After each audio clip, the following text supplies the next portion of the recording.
So here I am in beautiful Fort Lauderdale Beach, Florida.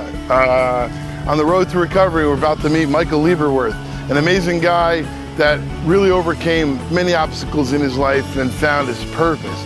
Now he's helping so many people at Fellowship living in Margate, Florida.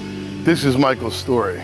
My addiction, well, the longer I stay sober, the more I can trace it back. I can go back to like the second grade, lying to the teachers and manipulating the parents, and the report cards going missing for 2-3 days until parents called the principals to find out why their son didn't get it.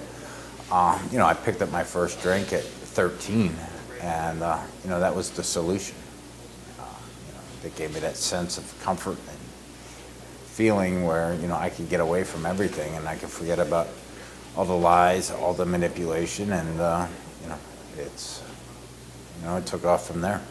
It started with a drink, and I got into the vodka, and it continued, and even in the high school it became like a badge of honor. Who can drink more? I can drink more. I was proud to be an alcoholic. Having a mother who grew up, my mother was an alcoholic growing up. She got in recovery when I was 15, and that was like the worst thing that I could ever think of. I hated my mom for years, and then once she got sober, I even hated her even more, because all those things that I used to be able to get away with, I was catching trouble for, and it was explained to me and my family, there's a good chance that you could have, be an alcoholic. Grandpa's an alcoholic, great-grandfather's an alcoholic, mother's an alcoholic, and, wanted nothing to do with it until I had my first drink, and I was off to the races from there. The school thing, found cocaine at about 18 years old, and it gave me the ability to drink even more. I was one of those so-called functioning alcoholics. I worked every day. Get in minor trouble, get out of trouble, get in more trouble, get out of trouble, crash a car, get into all of that.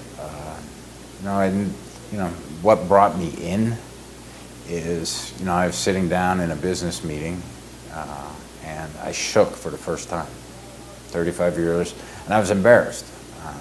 That embarrassment, and I couldn't get to a drink to ease the shakes. So, I said, I can't go on like this. I'm just going to take a break. And I had wired a detox probably 6 months before. So I had that connection, and, I said, let me go to detox, and, 5 days, and I'll, no intention of stopping drinking. I just want to stop the shakes so I wouldn't be embarrassed. And, 3 days in the detox, they talked about going to rehab down in Florida, and I was totally against it. I didn't want to quit drinking. I had no intention of quitting drinking. But just to get the counselor off my back, I said, let me think about it. Give me a half an hour. I'll go think about it. I went outside to smoke a cigarette, and it was March 2011, and it was sleeting and 38 degrees. And I said, this 28-day vacation in Florida sounds pretty good. And I thought I was going to, bring the golf clubs, go to the beach, golf, and, have a nice little vacation. I haven't left yet. I found myself, moved into a recovery residence after rehab, moved into a 1,100 square foot apartment with 3 other guys. Wasn't what I thought, but then I had a taste of Alcoholics Anonymous. I had a sponsor who was giving me suggestions, and I liked the way I was starting to feel, and I took the suggestion. I got some job in sales and did that for a little while, and got into night managing at the recovery residence. Then I was manager, and it's manifested to grow into where I'm the director of the facility, and I have 160 residents, and I stay busy. It's nice being on the front line. In court quite often, 4 or 5 days a week, getting people alternative sentences instead of going to prison. Get them over here, and watching people change. This job has given me something that I've been looking for my whole life. I thought you know, my life was going to be predicated on all the stuff I can get, the money, the cars, the toys. When I'm, you know, filled with more wealth now than I ever have, making a quarter of what I used to. And, you know, when you can be the person that, you know, gives one-year medallions. You know, one quick story, I was able to give a guy a medallion while he was under the care of hospice. And, you know, to be terminally ill and maintain his sobriety, and give him the medallion, and then 3 weeks later, after I gave him the medallion, I was there to hold his hand while he took his last breath. You know, that is something that I'll never forget. You know, unfortunately, I'm the one that has to call the parents when kids die, and it happens. It happens too often. You know, but you know, that's what you sign up for when you're in recovery, because you know you're on the front line. You know you're going to be dealing with it, and you know, unfortunately, people are dying from this, and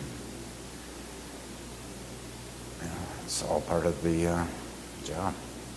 Sometimes the stories don't seem so tragic. Sometimes they're not filled with, you know, incredible examples of destroying your life and what have you. And then it all depends on how you look at it.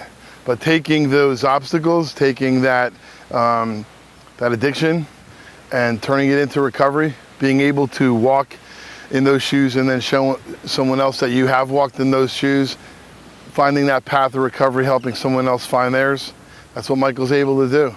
Well, my personal program of recovery has to come first. Otherwise, I don't have the ability to help anybody. You know, being with so many residents, being involved in their lives, seeing them from their infancy in recovery, and you know, going from everything to helping them cook to showing them how to make a bed. I mean, a lot of people have no clue how to do that, and they never had a chance to grow up. So meeting them where they're at, and you know, being part of it, and helping them get sponsors, and show them what recovery is, and that you can have fun in recovery, and you know, just you know, the countless hours of getting woken up at 2 o'clock in the morning out of somebody saying, you know, I want to go drink, or I'm just scared, or I'm so miserable, or whatever they knew. And you know, you got to play all the roles. Sometimes you're the father, sometimes you're the grandpa, friend, sponsor, director, whatever you need to do, you have to do it. It's the most rewarding thing I've ever done. You know, I've accomplished a lot in my life. There's no better feeling to me. And you know, I'll be sitting in my office, and I have the window outside the office, and I'll see a guy who'd been here a month, completely broken, and a month after that, he's taking the new guy with him to a meeting and cooking him dinner. You know, that's the most rewarding feeling you could ever have. You know, the selfishness has gone away, and all they want to do is give to their fellow peer. It's all about giving.